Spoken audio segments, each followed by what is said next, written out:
Harry Kane is on the back pages of all the papers, publicly declaring his desire to win the biggest team trophies, not individual trophies, biggest team trophies. He was quite explicit about that in an interview with Sky Sports News after being given an award by the London Football Awards this weekend.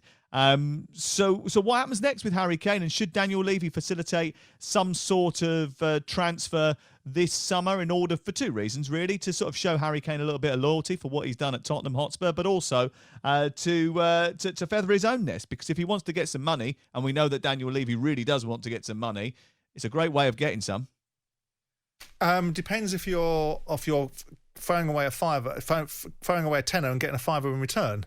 Because with Harry Kane, you've got a chance if you bring in a decent manager. I think it's a CTA. I think it's a call to action from Harry Kane to see where Tottenham potentially are going. If he's got no chance of Tottenham ever competing and winning a major trophy, and I don't mean the League Cup, I mean, one of the major trophies. And of course, there won't be any chance if they won't get in the Champions League this year to do anything meaningful in Europe either.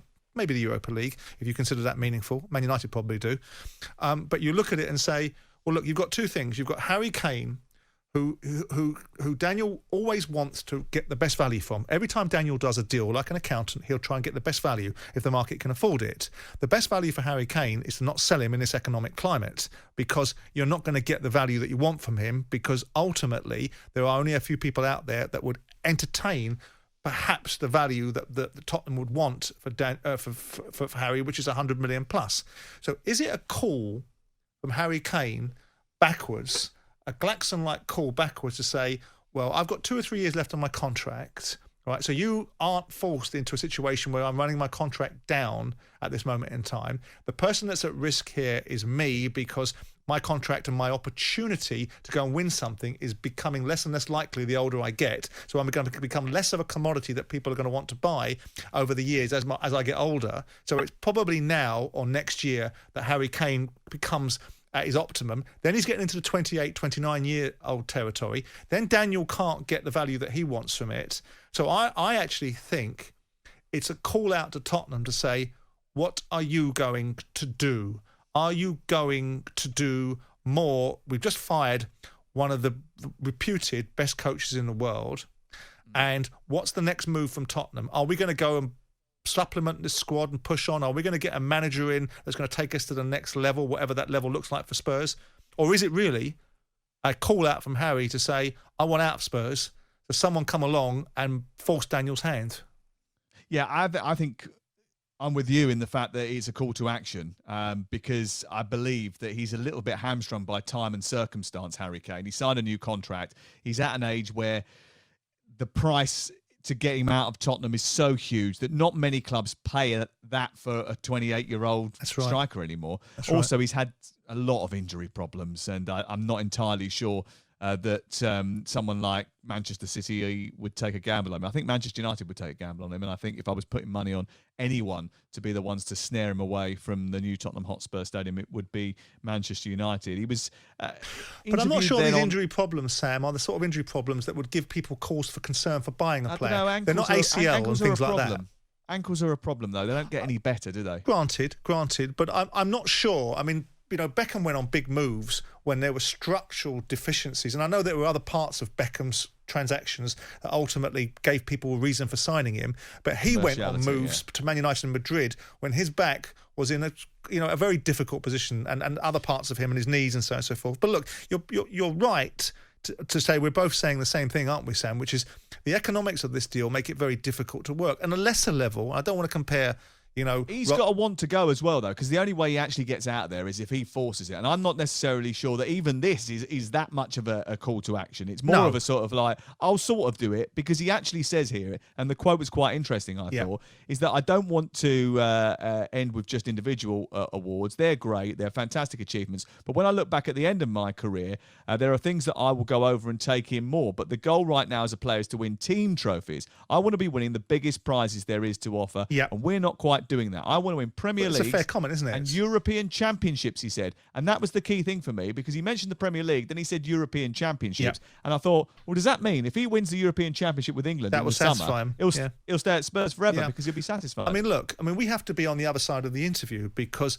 Harry Kane would have been driven down this route by the journalist that's interviewing him to talk to him about his future at Tottenham. So if you ask anybody... He knows if he says this, Simon, of course he does. Of course he does. But if the question isn't asked of him, he may not volunteer. If he stands on a soapbox and volunteers the information, then you can suggest that there's more of a motivation than the one that we are superimposing him into. If you ask a top player that's won nothing at club level, do you want to win the top trophies? They're hardly going to say no, are they? They're going to say, yes, I want to. I want to win the best trophies available to me, and I want to be able to compete at the highest level. Now, that then feeds the narrative of the engine room of what we're trying to suggest, that Tottenham are all over the place. They're not going to back the club. Mourinho was a waste of time, and Harry Kane's out the door to the biggest club that will pay the money for him. Simon, just by intimating during a press conference during the last international break, he calls back page headline after back page headline because people thought that was an indication that he wanted to leave Spurs, by giving an interview where he says, it wouldn't feel the same if I didn't have a lot of team trophies to go with that, if I didn't have the Premier League or the European Championship. I hear you, he Sam. knows exactly what he's doing, unless he's a really stupid guy, which he isn't. No, I know that, and ultimately he will be saying things that are based upon his own feelings, and what we want is genuine feedback from players and from managers. We watch the media reporting about Lionel Messi. Couldn't got it more wrong, could they? Couldn't have got it more wrong. I watched Sky reporters outside people's houses saying that he was in such and such a place and he wasn't even in the country. You know, so with the greatest win in the world, I look at what happens rather than what gets speculated. He's got 3 years. How this deal works, like everything else, is about finances. People hate to say it's not all about money. Well, it is all about money, because the way that Harry Kane leaves Tottenham is somebody breaks Daniel's arm off at the shoulder by offering him a price that Daniel's prepared to accept because he can reinvest it back in the squad.